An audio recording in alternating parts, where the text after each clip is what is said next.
This Airbnb gets over 46,000 views per week. And as a result, it's almost fully booked up an entire year in advance. Now, while more views does not always guarantee more bookings, you can't get a single booking without being seen first.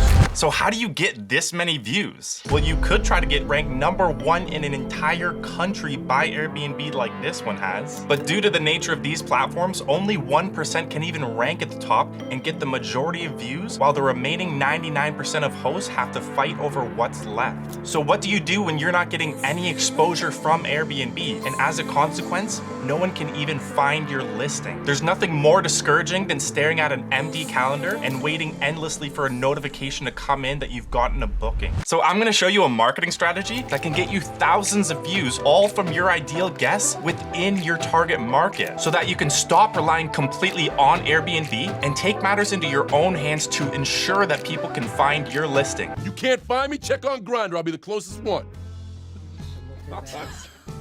Because as competition increases and markets become oversaturated, gone are the days where you could simply list your vacation rental on Airbnb and get endless demand. And hosts are left continuously lowering prices in order to try and stand out amongst the competition, but end up just attracting worse guests who have been known to complain more and treat your property worse. But what if instead of dropping your prices, you use this as a marketing budget to promote your listing and reach way more people? This would give you more opportunity to get a booking at your appropriate price, and even get a step ahead of your competition by showing your property to guests before they even start browsing Airbnb. And this is how most businesses operate, by setting a marketing budget and then factoring it into their prices in order to use it to acquire new customers profitably. In fact, you can produce your marketing budget from other places too. Like, for example, taking the commission fee you would typically pay out to Airbnb and instead using it to drive guests to your own direct booking website. This can be way more effective than promoting your Airbnb listing, as you can not only offer guests a better deal, but capture leads of those who aren't ready to book yet and then retarget them later on to increase your conversion. And you can even get greater results from providing guests with more options if you have more than one property listed on your website. Now, while there are many different ways to market your vacation rental, like for example, social media, Google Ads, email, just like on Airbnb,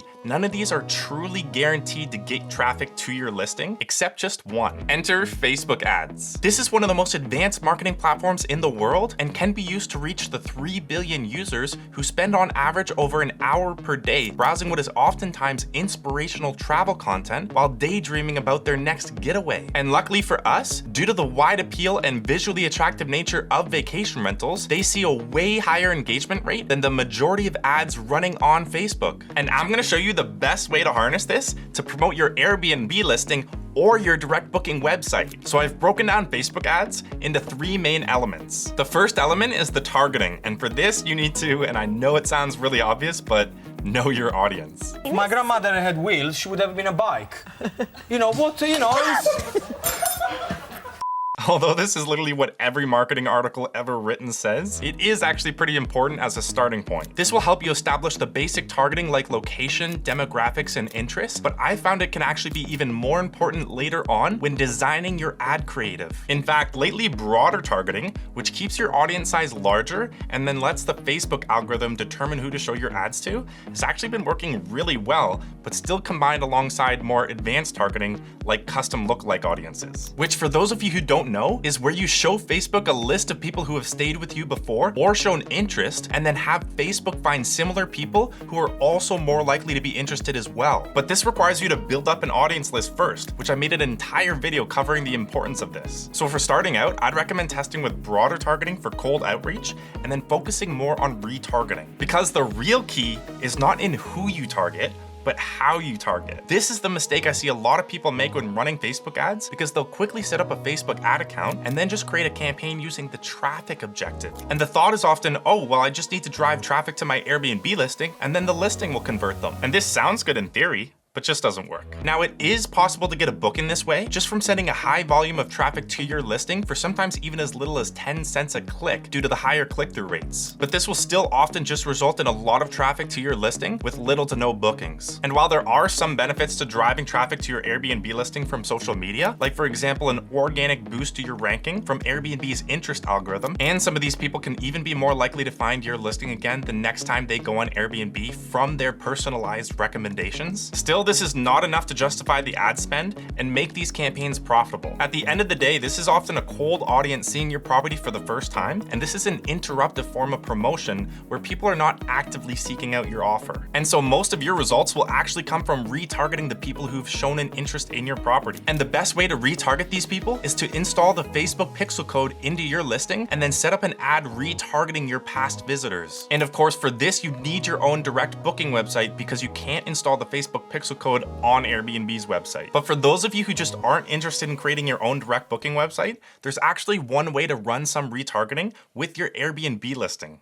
Somewhat. Now you need to have an Instagram listing for your Airbnb and have it set to a professional account in order to do this. Then you can use their boost feature to promote a post and set the objective for profile visits. This will push your post out to your specified target audience with a call to action to visit your Instagram profile. Then people who click to see your Instagram page will see a unique button to visit your Airbnb listing as well. What this essentially does is let people view your listing without actually leaving Instagram, and then if they like what they see, they can continue to your actual Airbnb listing to book, or just follow your account if they're not ready yet. Then you can retarget all of these people in two different ways. Those who follow you can continue to see your posts on Instagram and potentially convert later on after they've warmed up. And even those who don't follow you but engaged with your photos or stories can be added to a custom audience on Facebook that targets Instagram engagers. Now let me be clear, this method of retargeting does not compare to retargeting website visitors through Facebook's pixel tracking. But I know there are a lot of hosts out there who just want to go through Airbnb,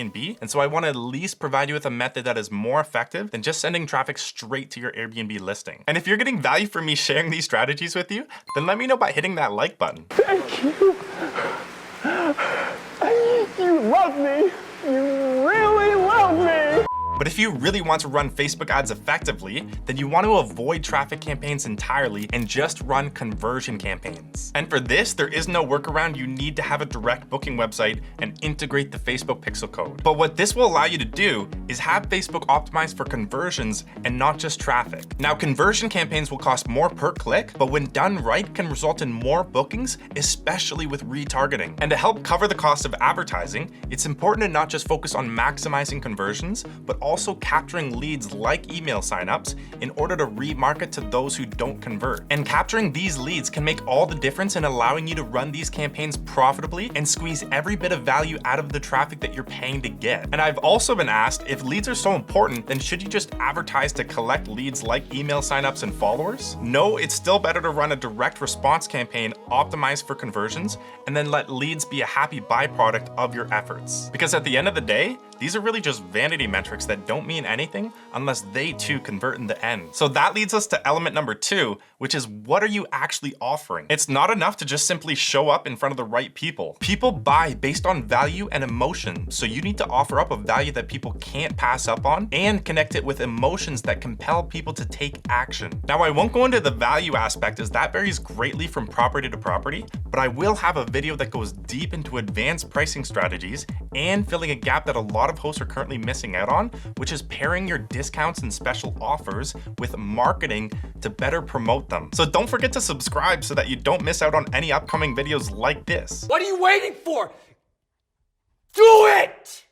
But for now, I think it's important to focus on the emotional side, as this can ultimately determine which properties have the potential to find success advertising on Facebook and which properties this will simply just not work for. Now, when I'm deciding whether or not a property has the potential to run Facebook ads, I use 2 different qualifications. The first is, do guests actually get an experience when staying at your property, or is it really just a place to stay? If you're gonna take somebody browsing on Facebook and not only capture their attention, but convince them to click over to your website and reserve a stay, then you need to present an offer that is going to resonate with them emotionally and make them want to experience this for themselves. And people browsing on social media are just not going to care much for a promotion that's only offering a place to stay, regardless of how practical or affordable it might be. So for listings that are mostly just offering a place to stay, it's better to just focus on your Airbnb listing where people are actively searching for a place to stay when they're in need of it. But for properties that offer an experience, you have the potential to bring awareness to people who are not yet actively planning a getaway and inspire inspire them to stop just watching all their friends posting about their experiences and actually start planning their own. And I'm not actually talking about the Airbnb experiences, but rather this could be as simple as a peaceful escape in nature, to fun amenities that better connect you with family and friends, or even a way to experience a local attraction. Really just whatever experience people can obtain by staying at your property. If that was what you're into, you could do it. Now, the second qualification is, are people already responding well to your property when posting content about it organically on social media? Before diving straight into paid advertising, it is way better to start by organically posting content to your Facebook and Instagram page and seeing whether it gets any traction first. This way you can ensure people are engaging with your posts and likely to take action if you give them a more clear call to action as an ad. And this engagement will help your ads perform much better because Facebook will push these posts much more than ones that get ignored. Which brings us to the third element, which is the creative. This is the actual visual you'll be using in the ad, and this is where the magic really happens. Regardless of the perfect targeting of the greatest offer, you can't accomplish anything unless you could stop people from scrolling and hook them in. And just like I mentioned before, nothing pulls people in better than experiences. Just look at Airbnb and VRBO, for example. They have some of the most stunning properties in the world on their platform to promote, and yet all of their ads, which you know have been tested extensively, all focus on experiences. This is because they know that people don't respond to just a nice picture of a house and a fire pit, but rather a family having quality time around a campfire. This ties into the psychology of why you should emphasize benefits over features and how you can motivate people more by the fear of missing out. Now, the key here is to test lots of different creatives to see what performs the best. If you've heard me talk about finding a winning picture for your cover photo to maximize click-through rate, the same concept applies here in order to find a winning creative. And how do you find a winning creative? Well, you can test this with your Facebook ads, but what actually works much better is to see what works organically and then repurpose this into an ad. This is also the best way to test without wasting lots of money on countless different concepts and variations that don't perform well. They're still running tests, but the problem they're running into is that now whenever a woman runs... And so what you want to do is upload lots of different posts on Facebook and Instagram to see what people engage with the most. And you'll know because Facebook will push these posts out to more people because they also use an interest algorithm. Then once you find a top performing concept, you can continue to optimize it further by creating several variations and testing these as well. Now, while I just answered the question on how to find what works, I didn't actually explain what truly works the best on social media for both paid ads and organic posts. Well, this is a huge topic in and of itself, and I cover this in depth in the next video, so click here to watch this next.